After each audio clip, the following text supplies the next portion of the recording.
اللہ تعالیٰ نے انسان کو یاد کرایا ہے کہ تو نے عبادت اپنے رب کی کرنی ہے، اور فرمایا رب تمہارا وہ ہے جس نے تمہارے لیے زمین کو فرش بنایا ہے، آسمان کو چھت بنایا ہے، اور آسمان سے پانی برسا کے تو زمین سے پھل اگائے ہیں، رزق لکم، وہ بھی تیرے کھانے کے لیے اگائے ہیں۔ وہ جو آسمان سے بارش برسا کے زمین سے سبز اور پھل اگائے ہیں تو وہ بھی تیرے لیے۔ جب سارا کچھ تیرے لیے بنایا تو بھی تو عبادت کرنا اپنے رب کی، پھر کسی کو اس کا شریک نہ ٹھہرا۔ ایک چیلنج بھی کیا قرآن مجید نے اس رکوع کے اندر۔ کہا کرتے تھے مکے کے لوگ کہ آپ قرآن مجید کی آیتیں نبی کریم علیہ السلام سے کہا کرتے تھے کہ معاذ اللہ آپ خود بناتے ہیں، بنا کے لاتے ہیں۔ تو اللہ کریم نے فرمایا وَإِن كُنتُمْ فِي رَيْبٍ مِّمَّا نَزَّلْنَا عَلَىٰ عَبْدِنَا فَأْتُوا بِسُورَةٍ مِّن مِّثْلِهِ، اگر تمہیں شک ہو نا اس میں جو ہم نے بندہ خاص پہ نازل کیا ہے تو تم بھی اس جیسی ایک صورت بنا کے لاؤ۔ پڑھے لکھے تو تم بھی ہو نا، مکے میں تم بھی رہتے ہو، تو ایک صورت بنا کے لاؤ۔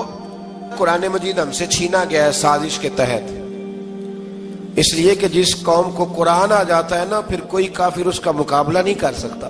دیکھیں نا اگر کافروں کے پاس جواب ہوتا قرآن پاک کا تو بدر اور احد میں نا کوئی آیت بنا کے لاتے قرآن کے مقابلے کی، تلواریں لے کے نہ آتے، ان کے پاس جواب ہی نہیں تھا۔ اور قیامت تک کسی کافر کے پاس قرآن مجید کا کوئی جواب، قرآن کا کوئی جواب، قسم اللہ کی جواب کوئی نہیں، قرآن کا اس کا کوئی جواب نہیں۔ کیا بات ہے قرآن پاک کی۔ وہ ایک دفعہ مسلمہ کذاب بے ایمان کہنے لگا میں نے بنا لیا قرآن پاک کا جواب، معاذ اللہ۔ جواب کیا بنایا؟ وہ سورت ہے نا القاریۃ ملقاریہ، وما ادراک ملقاریہ، کھڑکھڑانے والی کیا ہے، کھڑکھڑانے والی تمہیں کیا پتا کیا ہے کھڑکھڑی، قیامت کا ذکر ہے۔ کہنے لگا میں نے اس جیسی صورت بنا لیا، تو کیا بنایا؟ الفیل ملفیل، وما ادراک ملفیل۔ کہنے لگا ہاتھی، تمہیں کیا پتا کیا ہاتھی، تم کیا جانو کیا ہاتھی۔ تو پاس جو اس کے اپنے بیٹھے تھے نا چیلے، وہ کہنے لگے چپ کر جا، سارے زمانے کو پتا ہے ہاتھی کیا ہوتا ہے۔ تو پاگل ہے، اس کے دو کان ہوتے ہیں، ایک سونڈ ہوتی ہے، چار اس کے پیر ہوتے ہیں۔ بیوقوف آدمی قرآن کا مقابلہ کرنا ہے تو کچھ چج کے ساتھ کر، پاگلوں کی طرح مقابلہ کرے گا، جوتے کھائے گا بھی ہمیں بھی پڑھوائے گا۔ تو قرآن مجید کا کوئی مقابلہ کر سکا؟ تو اس آیت مبارکہ میں اللہ نے کافروں کو یہ کہا اگر مقابلہ نہیں کر سکتے تو پھر اللہ سے ڈرو، ورنہ دوزخ میں ڈالے جاؤ گے، وہ جس کا ایندھن آدمی اور پتھر ہے، اور بنائی بھی کافروں کے لیے گئی ہے۔ اعدت للکافرین، جہنم کس کے لیے بنائی گئی ہے؟ کافروں اور منافقوں کے لیے۔ مسلمانوں کے لیے بنائی گئی، مسلمان مرضی سے چھلانگے لگائیں تو ان کی موج ہے، ورنہ ان کے لیے جہنم، ان کے لیے اللہ نے جنت بنائی ہے۔ اور یہ بات کرتے ہی رب کریم نے فرمایا اے محبوب علیہ الصلوۃ والسلام، مومنوں کو خوشخبری دے دیں کہ اللہ نے ان کے لیے جنت بنائی ہے، اس میں باغات ہیں، انہیں رزق دیا جائے گا کھانے کے لیے، اور اس میں انہیں پاکیزہ بیویاں دی جائیں گی، اور پھر وہ اس میں ہمیشہ رہیں گے، انہیں اس سے نکالا نہیں جائے گا۔ آگے جو آیات کریمہ ہے نا اس کے اندر اللہ تبارک و تعالیٰ نے فرمایا ہے کہ اللہ حیا نہیں کرتا سمجھانے کے لیے مچھر کی مثال بھی دینی پڑے۔ فرمایا قرآن سے کچھ لوگ ہدایت حاصل کرتے ہیں اور کچھ گمراہ ہو جاتے ہیں۔ جب لوگ اپنی مرضی کی تشریحات چاہتے ہیں تو گمراہ ہوتے ہیں، اور جب قرآن کو رسول اللہ صلی اللہ علیہ وسلم اور امت مسلمہ کی تشریحات کی روشنی میں سمجھتے ہیں تو پھر اللہ ہدایت عطا فرماتا ہے۔ پھر اللہ تبارک و تعالیٰ نے آگے ارشاد فرمایا حضرت آدم کی پیدائش کا واقعہ۔ مفسرین نے لکھا اللہ نے مشورہ کیا تھا فرشتوں سے، وَإِذْ قَالَ رَبُّكَ لِلْمَلَائِكَةِ إِنِّي جَاعِلٌ فِي الْأَرْضِ خَلِيفَةً، لیکن کچھ مفسرین کہتے ہیں کہ اللہ کو ضرورت نہیں فرشتوں سے مشورہ کرنے کی، اللہ نے فرشتوں سے مشورہ نہیں کیا، بلکہ رب نے انہیں آگاہ فرمایا تھا کہ میں لگا ہوں زمین پہ اپنا نائب بنانے، میں خلافت دینے لگا ہوں زمین پہ۔ اب یہ تو دینے والی کی مرضی ہے نا، اس نے کس کو دینی ہے، یہ تو دینے والے کی مرضی ہے نا اس نے۔ تو کچھ لوگ کہتے ہیں کہ دینے والے سے زیادہ ہمیں پتہ ہے، تو فرشتوں کو بھی یہ اجتہادی خطا ہو گئی، کہنے لگے یا اللہ اسے نہ بنانا، یہ فساد کرے گا، یہ خون ریزیاں کرے گا۔ تو اللہ نے فرمایا جو میں جانتا ہوں وہ تم، اللہ اکبر۔ امام راضی فرماتے جب رمضان آتا ہے تو اللہ فرشتوں سے کہتا ہے ذرا یہ کھول کے دروازے دیکھو نا یہ زمین پہ کیا کر رہے ہیں، تم تو کہتے تھے فساد کریں گے اور یہ سارے تراویاں پڑھ رہے ہیں. تم تو گویا کہتے تھے فساد کریں گے اور یہ تو دیکھو گویا رمضان کے روزے رکھ رہے ہیں. یہ تو میری یاد میں نکلے ہوئے. تم کچھ کہتے تھے اور دیکھو میں نے تمہیں کہا تھا نا جو میں جانتا ہوں وہ تم. اللہ نے پھر حضرت آدم علیہ السلام کو تمام زمانے کے علوم عطا کیے, علم سکھا لیا. تو فرشتوں سے کہا تم بھی ان چیزوں کے نام بتاؤ, تو وہ بتا سکے نہیں. اللہ نے فرمایا اب اس طرح کرو, آدم کو سجدہ کرو. سب نے سجدہ کیا سوائے. وہ کہنے لگا یا اللہ صرف تجھے ہی کرنا ہے. کرنا بھی صرف اللہ کو چاہیے, پر رب کے آگے بھی جھکنا چاہیے, اور جس کے سامنے رب جھکائے نا وہاں بھی. اور یہ جو عاجزی ہے نا, یہ جو جھکنا ہے, یہ علم کے آگے ہے. ہماری مصیبت یہ ہے کہ ہم علم کے آگے بھی گردن جھکانے کو تیار نہیں ہوتے, وہاں بھی ہم خود عالم فاضل بن جاتے. تو فرمایا کہ سب سے کہا سجدہ کرو. سب نے سجدہ کیا سوائے ابلیس کے. تو پھر ہوا کیا, وکان من الکافرین, وہ کافروں میں سے ہو گیا. پھر اللہ نے حضرت آدم کو اور جناب حوا کو نا مقام دے دیا جنت میں رہنے کے لیے, اور کہا سارا کچھ کھانا, درخت کے قریب نہ جانا. ابھی آپ کسی سے کہہ دیں تھوڑا سا کہ پیچھے نہ دیکھنا, یعنی اگر میری سمجھ لے ادب کی وجہ سے کوئی 1.5-2 منٹ یا 6 منٹ نہیں بھی نہ دیکھے گا تو سوچے گا ضرور کہ پتہ نہیں اب پیچھے کیا ہے, مصیبت کیا ہے. یعنی آپ کہہ کے دیکھ لیں کسی کو, پیچھے نہ دیکھنا. فطرت ہے نا انسان کی, وہ جستجو کرتا ہے, کہا اس درخت کے پاس نہ جانا. تو حضرت حوا سلام اللہ علیہ کہتے ہیں دل میں خیال رہتا تھا کہ آخر ہے کیا درخت کے پاس. یہی انسان کا عقیدہ توحید ہے کہ جہاں سے رب منع کر دے وہاں وہ منع ہو جائے. اور یہ ان کی خطا نہیں تھی, یہ اللہ کی حکمت تھی, چونکہ رب نے تو پہلے کہہ دیا تھا بنایا ہی زمین کے لیے, تو یہ تو سارا کچھ ہونا تھا تو زمین پہ آنا تھا نا. تو حضرت حوا اور جناب آدم کے پاس شیطان آیا, اب اس کو نکال تو دیا تھا پر ابھی اس کا جنت میں آنا جانا بند نہیں ہوا تھا, یہ بھی اللہ کی حکمت تھی. تو وہ کہنے لگا تمہیں پتہ ہے بعد میں مر جاؤ گے. تو حضرت حوا کہنے لگی کیا موت بھی آئے گی؟ کہاں, اس کی تکلیف بھی بڑی ہوگی, تو پھر بچیں گے کیسے؟ تو کہنے لگے پھل کھا لو اس درخت کا. تو بچنے کے لیے پھل کھایا تھا. جس طرح لوگ آج بہت سارے کام بچنے کے لیے کرتے ہیں پر بچ سکتے, بچنے کے لیے پھل کھایا. تو اللہ نے فرمایا زمین پہ چلے جاؤ. تو حضرت آدم زمین پہ آئے, پھر کئی 100 سال روتے رہے. فتلقى آدم من ربہ کلمات, تو پھر اللہ نے خود ہی جناب آدم کو کچھ کلمے سکھائے. علامہ اسماعیل حقی فرماتے ہیں وہ کلمے یہ تھے کہ حضرت آدم نے میرے نبی کا وسیلہ پیش کیا, اللہ کریم نے جناب آدم کی دعا کو مقبول فرما لیا. پھر آگے بنی اسرائیل کا ذکر آ جاتا ہے. اللہ تعالیٰ نے بنی اسرائیل, آج آپ اسی قوم کو یہودی کہتے ہیں, ان کو اللہ نے اس زمانے میں فضیلت عطا کی تھی بہت زیادہ. تو عرب کے اندر جب نبی پاک علیہ السلام نے اعلان نبوت کیا تو کچھ لوگوں نے یہ کہہ دیا کہ اگر یہ یہودی کلمہ پڑھ لیں گے تو ہم بھی پڑھ لیں گے. تو پھر اللہ نے انہیں یاد کرایا کہ تم اصل میں کیا ہو, تمہیں کلمہ پڑھنا چاہیے. تو اہل یہود کا تذکرہ کرتے کرتے رب کریم نے ایک بات یہ بھی ارشاد فرمائی کہ تم لوگوں کو تو کہتے رہے ہو کہ وہ نبی آنے والے ہیں, وہ نبی آنے والے ہیں, اور جب آ گئے ہیں تو ماننے کو تیار نہیں ہو. تو فرمایا تأمرون الناس بالبر وتنسون انفسکم وانتم تتلون الکتاب, لوگوں کو بھلائی کا حکم دیتے ہو اور اپنے آپ کو بھول جاتے ہو. افلا تعقلون, تمہیں عقل نہیں؟ پھر اللہ نے انہیں یہ بھی یاد کرایا کہ یاد کرو وہ زمانہ کہ جب فرعون نے خواب دیکھ لیا تھا کہ کوئی بچہ اس کی سلطنت کو تباہ کرے گا, تو پھر اس نے تمہارے بچوں کو ذبح کرانا شروع کیا اور تمہاری بیٹیوں کو چھوڑتا تھا. فرمایا یہ بھی تو تم نے دیکھا, میں نے تمہیں پھر تم سے کہا جہاد کرو قوم عمالقہ کے خلاف, تو مقام طیہ میں جا کے یہ لوگ کہنے لگے ہم سے جہاد نہیں ہوتا. اللہ نے انہیں ایک میدان میں قید کر دیا. بڑی دلچسپ بات, قید تو لوگ ہوتے ہیں نا چار دیواری میں, تو اللہ نے بنی اسرائیل والوں کو جب انہوں نے کہا ہم جہاد نہیں کریں گے تو اللہ نے میدان میں قید کر دیا. میدان میں, یہ یاد رکھیں, جب انسان اللہ کی نافرمانی کرتا ہے تو اسے ایسی قید ملتی ہے جس کا اس نے تصور بھی نہیں کیا ہوتا. ایک میدان ہے مقام طیہ, قید ہو گئے.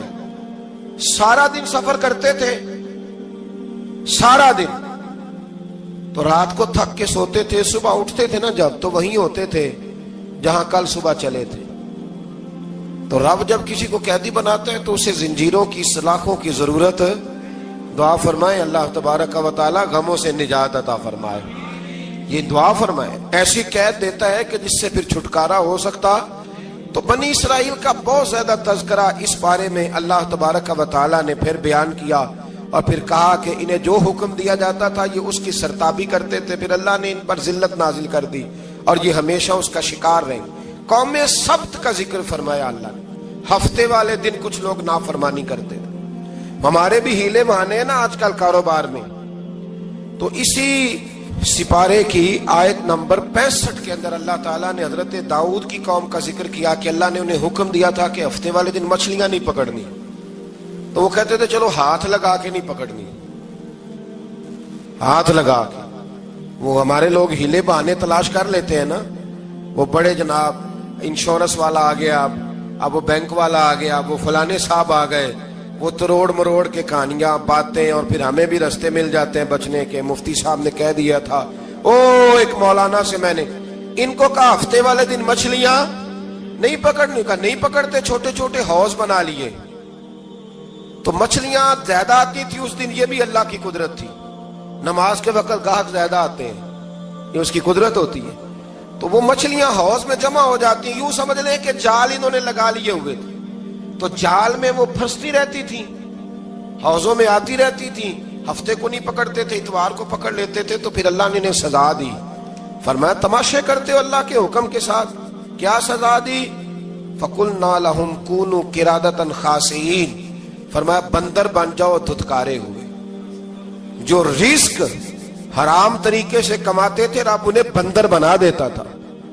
ابھی بھی میں نے دیکھے ہیں بڑے بڑے تاجر پاگلوں جیسی زندگی گزار رہے ہیں، نفسیاتی طور پہ سکون نہیں ہے، کروڑوں روپیہ پڑا ہے۔ کیوں؟ اس لیے کہ رب کے بتائے ہوئے طریقے کے مطابق تجارت نہیں کرتے۔ آگے ایک اور دلچسپ بات آ گئی، بنی اسرائیل کے اندر نا ایک شخص نے اپنے چچا کو قتل کر دیا جائیداد کے لیے۔ یہ دیکھیں کب سے لوگ جائیداد کے لیے قتل کرتے آ رہے ہیں۔ چچا کو قتل کر دیا، اور قتل کر کے حضرت موسیٰ علیہ السلام کے پاس آئے کہ میرے چچا کو کسی نے قتل کر دیا ہے، تو بتائیں کیا کرنا ہے؟ تو آپ نے فرمایا کہ گائے ذبح کرو، اور اس کا ایک ٹکڑا مقتول کو مارو، مرنے والے کو، وہ خود اٹھ کے بتا دے گا مجھے کس نے قتل کیا ہے۔ اب ارادہ نہیں تھا گائے ذبح کرنے کا، تو بہانے کرنے لگے۔ ارادہ نہیں نہ ہوتا تو پھر کیا ہوتے ہیں؟ کہنے لگے گائے کس طرح کی ہو، بوڑھی ہو کہ بچی ہو، رنگ کیسا ہو، جوان ہو کہ چھوٹی ہو، حال میں ایک دفعہ چلنا سیکھ گئی ہو یا ابھی نہ سیکھی ہو۔ تو بتاتے گئے تو رب بھی شرطیں بیان کرتا گیا، گہرے زرد رنگ کی ہو، حال کے اندر اسے نہ چلایا گیا ہو، پانی نہ نکالا گیا ہو، نہ بچی ہو نہ جوان ہو، اس کے درمیان ہو۔ یہ ساری شرطیں کہاں پائی جاتی تھی؟ حضرت موسیٰ علیہ السلام کی قوم کا ایک شخص تھا جو اللہ کا ولی تھا۔ وہ جب انتقال کرنے لگا نا، اللہ اکبر، دیکھو رب ولیوں کی اولادوں پر بھی کتنا فضل فرماتا ہے۔ وہ جب انتقال کرنے لگا تو ایک اس کے پاس چھوٹی سی بچیا تھی، گائے کی بچی، اس نے جنگل میں چھوڑ دی۔ کہنے لگا یا اللہ میں تیرے نام پہ چھوڑتا ہوں، میرا بچہ جوان ہو جائے تو اسے دے دینا، اور تو سرمایہ ہی کوئی نہیں۔ بچہ بڑا ہوا تو بچہ بھی بڑا نیک تھا، اپنی ماں کا بڑا فرما بردار تھا۔ اس کی ماں نے کہا بیٹا تیرے باپ نے ایک گائے چھوڑی تھی۔ تو بچہ جنگل میں گیا اور جا کے کہنے لگا اے اللہ میری گائے مجھ سے ملا دے۔ تو رب کریم نے وہ گائے واپس کر دی، وہ گائے گھر لے آیا۔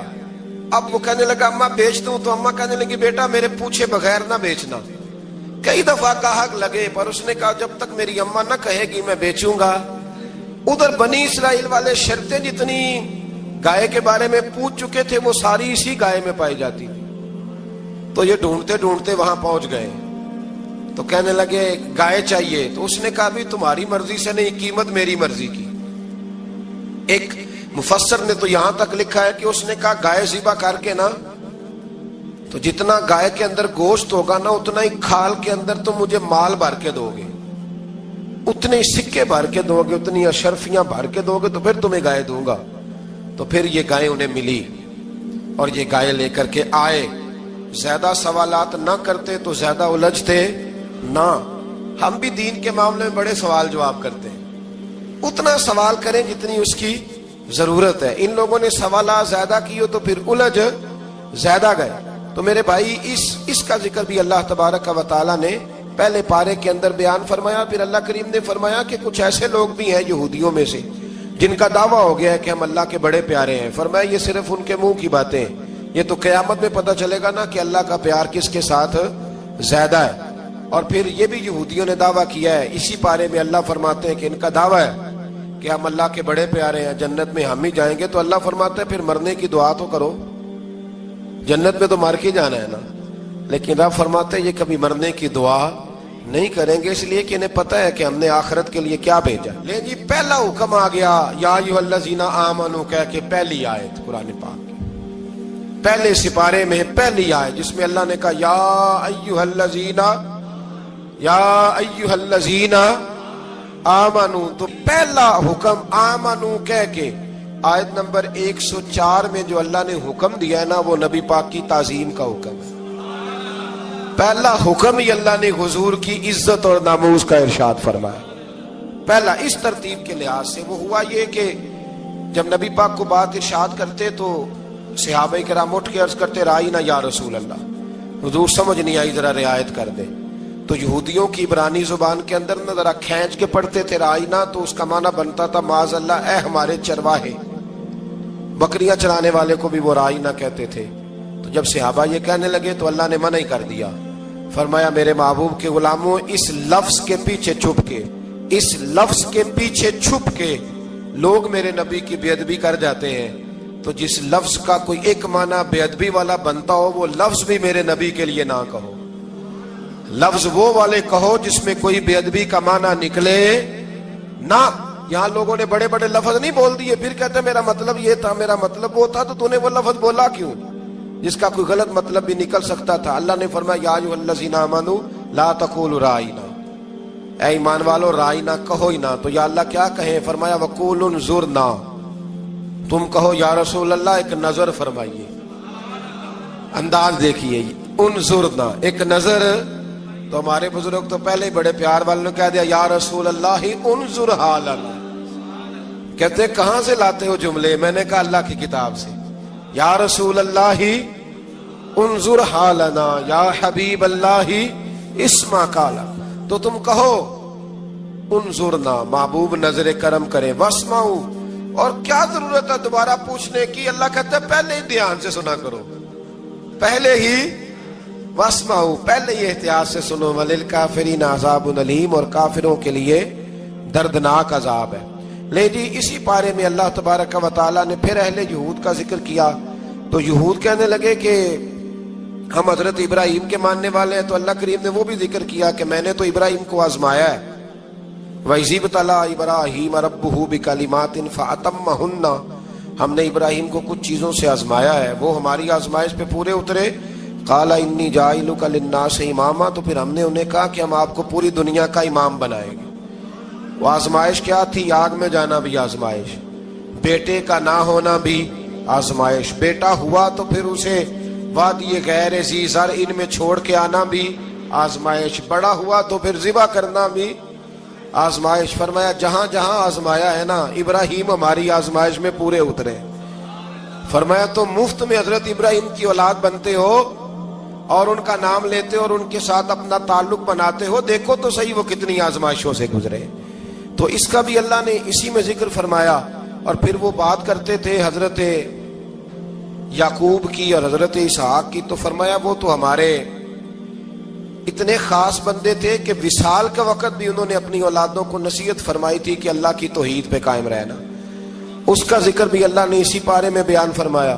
اور جو حضرت ابراہیم اور جناب اسماعیل نے کعبہ تعمیر کیا تو اس کا ذکر بھی اللہ تعالیٰ نے اسی پارے میں فرمایا۔ فرمایا جب وہ کعبہ بنا رہے تھے تو کہہ رہے تھے ربنا تقبل منا، کہہ رہے تھے اے اللہ بنا ہم نے دیا ہے پر مہربانی فرما ہم سے قبول فرما لے۔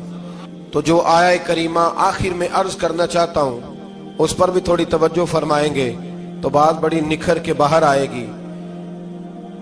یہ 16ویں رکوع کے اندر اللہ نے پھر یہود کا اور عیسائیت کا ذکر فرمایا تو اللہ کریم نے ایک بات ارشاد فرمائی۔ یہودیوں کے ہاں جب کوئی بچہ پیدا ہوتا تھا پیلے رنگ کے ساتھ اس کو رنگتے تھے، یا کوئی خاص رنگ تھا ان کا، بچہ پیدا ہوتا تو اس پر وہ رنگ چڑھاتے کہ یہ جی ہمارے مذہب کا رنگ ہے۔ ہمارے ہاں بھی رسمیں ہیں نا اپنی اپنی، معاذ اللہ اپنی اپنی نہیں ہونی چاہیے، اللہ رسول کا حکم ہونا چاہیے۔